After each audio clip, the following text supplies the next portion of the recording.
If I could really surmise the journey to improving your mental health when you really have been struggling on a very deep level for many years due to a history of adverse childhood experiences, it's to really focus in first on finding a counselor who really specializes in emotional processing.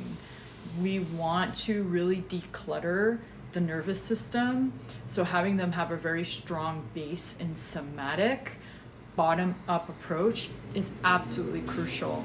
You could talk and make connections till the cows come home, and that's great. We do need to make connections, but it's better to work with someone who makes connections from a bottom up approach, really slowing things down, working in a way that might be a lot more abstract than what you would see in Hollywood movies. Okay, so what that might feel like is the counselor would be slowing you down. You might have your eyes closed or you're looking down at a spot to really like just remove the outside world, to really start learning to tune into the internal world, because most emotional experiences and trauma are implicit. They're not explicit. They're not necessarily right here, easy to access. They're wired in. And there's a lot of dissociative patterns, which means it's a form of checking out. That's mixed in with all of that. It can be very complex.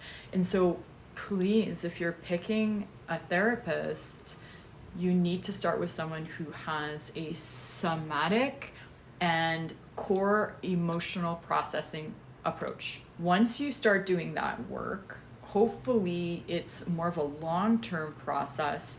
It's unusual that it would be something that you would work through in succession. So it would be something that's probably more like 6 years. So think of it as having a certain disability that requires you to take medication for a long period of time or for the rest of your life. While you don't necessarily have to have counseling for the rest of your life, it would be more than a year of counseling to undo complex trauma.